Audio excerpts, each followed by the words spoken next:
नमस्कार, एग्रीमीटर में आप सभी का स्वागत है। मैं हूं ब्रिज द्विवेदी। आज के एग्रीमीटर में हम बात करेंगे धनिया की। धनिया पर बातचीत करने के लिए हमारे साथ जुड़ रहे हैं पृथ्वी फिनमार्ट के डायरेक्टर और commodity currency research head Manoj Kumar Jain ji. Manoj sir, बहुत बहुत स्वागत है आपका द बोनस में। नमस्कार ब्रिज जी। सर, आज हम लोग धनिया पर विस्तार से चर्चा करेंगे, आपसे समझेंगे तमाम चीज़ें। सर, अगर देखा जाए तो धनिया की कीमतों में आई मजबूती को देखते हुए बुआई कैसे रहने की संभावना नजर आ रही है सर? ब्रिज जी, देखिए यहाँ पे जहाँ तक सोइंग का सवाल है तो हमने गत वर्ष भी राजस्थान में जो सोइंग है वहां पे गिरावट देखी थी। और उसके बाद इस वर्ष भाव बेहतर होने के बावजूद भी जो दो बड़े सोइंग स्टेट है मध्य प्रदेश और राजस्थान, वहां पे सोइंग में लगभग 40 से 50% तक की गिरावट की संभावनाएं लगाई जा रही है। इसके पीछे की मुख्य वजह यह है कि यहाँ पे नवंबर में ही हमने देखा है कि जो वेदर है वो काफी कोल्ड होता हुआ नजर आया है, स्पेशली मध्य प्रदेश और राजस्थान में। तो कहीं ना कहीं ये सेंसिटिव क्रॉप को लेकर के जो किसानों का रुझान है वो इस बार धनिया के बजाय जो है सरसों और गेहूं के ऊपर शिफ्ट होता हुआ नजर आ रहा है। तो मेरा मानना है कि मध्य प्रदेश और राजस्थान में जो सोइंग है वो लगभग 40 से 50% इस वर्ष भी कम रह सकती है। जहां तक गुजरात का सवाल है, वहां पे सोइंग के जो नंबर्स है वो पिछले वर्ष की तुलना में के बराबर ही रह सकते हैं, लेकिन अभी जो फाइनल जो नंबर्स हैं वो कहीं ना कहीं नवंबर के लास्ट वीक या दिसंबर फर्स्ट वीक में जो है वहां पे आते हुए नजर आएंगे। और ओवरऑल अगर हम सोइंग की बात करें तो इस वर्ष जो सोइंग है धनिया की वो कम रहेगी ब्रिज जी। इस साल अगर देखा जाए तो सोइंग कम रहेगी, ये सर की ओर से राय है। सर, अब धनिया की एक्सपोर्ट डिमांड पर भी बातचीत कर लेते हैं। अगर पिछले साल से तुलना की जाए तो अप्रैल से अगस्त के दौरान धनिया की एक्सपोर्ट मांग में करीब 11% की बढ़ोतरी देखने को मिली है। सर, आगे धनिया की एक्सपोर्ट डिमांड कैसी रहने की उम्मीद नजर आ रही है सर? देखिए, मेरा मानना है कि यहाँ पे जो डिमांड है, स्पेशली अगर एक्सपोर्ट डिमांड की बात करें तो वहां पे सुधार ही देखने को मिलेगा, क्योंकि जो मध्य पूर्व में तनाव चल रहा था वो यहाँ पे ईज होता हुआ नजर आया है।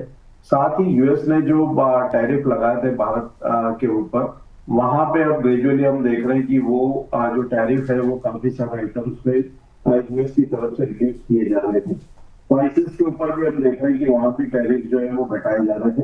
तो इसका फायदा कहीं ना कहीं जो है स्पाइस को मिलता हुआ नजर आएगा। दूसरा, यहाँ पे रशिया और यूक्रेन का जो वॉर है वो अभी भी जारी है, और रशिया और यूक्रेन भी जो दुनिया के दो बड़े एक्सपोर्टर हैं। और हम देख रहे हैं कि रशिया के ऊपर यहाँ पे लगातार जो है यूएस और वेस्टर्न कंट्रीज के जो सैंक्शंस है वो बरकरार है। तो उसको देखते हुए आने वाले समय में हमारा मानना है कि जो भारत का धनिया है उसकी जो एक्सपोर्ट डिमांड है वो यहाँ मजबूती के साथ उभरती हुई नजर आएगी। और वर्ष 2026 में जो एक्सपोर्ट डिमांड है वो वर्ष 24-25 से जो है बेहतर रह सकती है। सर, ये भी बताइए कि अगर मौजूदा समय में अगर देखें तो धनिया की घरेलू डिमांड कैसी है? डिमांड यहाँ पे घरेलू डिमांड बेहतर है, और आगे हम देख रहे हैं कि जो मैरिज और फेस्टिवल सीजन है उसको देखते हुए डिमांड जो डोमेस्टिक डिमांड है वो भी बेहतर ही रहने की उम्मीद लगाई जा रही है। तो डिमांड को लेकर के कोई संशय नहीं है, लेकिन उत्पादन को लेकर के निश्चित रूप से यहाँ पे एक जो है हम कह सकते हैं कि चिंता का वातावरण है।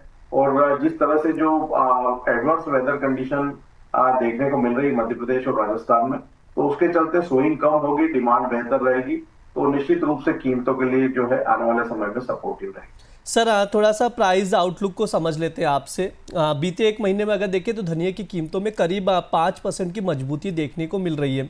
सर, इस साल के आखिरी तक धनिया की कीमत का क्या आउटलुक रहेगा? देखिए ब्रिज जी, हम देख रहे हैं कि धनिया यहाँ पे लगातार एक कंसोलिडेशन दिखा रहा था, और 7,800 के जो स्तर है वो एक मजबूत सपोर्ट धनिया में देखने को मिले थे, और उसके बाद हमने ग्रेजुअल बढ़त आते हुए देखी। अब कीमतें दिसंबर 2022 के बाद पहली बार 8,700 के स्तर को जो है भारतीय बाजारों में क्रॉस करती हुई नजर आई है। तो ट्रेंड यहाँ पे पॉजिटिव बना हुआ है, और हमारा मानना है कि दिसंबर में जो सोइंग के नंबर्स है वहां से भी क्लियरिटी होती हुई नजर आएगी। तो कमजोर बुआई और बेहतर डिमांड को देखते हुए हमारा मानना है कि दिसंबर 2025 के आखिर तक जो धनिया की कीमतें हैं वो भारतीय बाजारों में 9,100 तक के स्तर को टेस्ट कर सकती है ब्रिज जी। ये हो गया प्राइस आउटलुक की बातचीत। सर, अगर किसी को वायदा बाजार में ट्रेड लेना हो तो आपकी ओर से टॉप एग्री कॉल्स क्या रहेंगे? देखिए, यहाँ पे हम अगर धनिया की चर्चा कर रहे हैं तो जो पहली पिक रहेगी वो धनिया ही रहेगा, और धनिया का जो दिसंबर वायदा है वो भी 8,600 के आसपास कारोबार कर रहा है। वहां पे अगर थोड़ा डिप मिलता है 8,500 के आसपास दिसंबर वायदा में कीमतें आती है तो धनिया को बाय करना चाहिए। स्टॉप लॉस वहां पे 8,350 का रखें और 1 से 2 दिन के लिए जो लक्ष्य है वो 8,750 तक के रखे जा सकते हैं। वही दूसरी कमोडिटी जो है वो टर्मरिक होगी। टर्मरिक के दिसंबर वायदा में हमने ऊपरी स्तरों से एक अच्छी जो है मुनाफा वसूली आते हुए देखी है और ये अब अपने सपोर्ट लेवल 14,000 के काफी करीब है।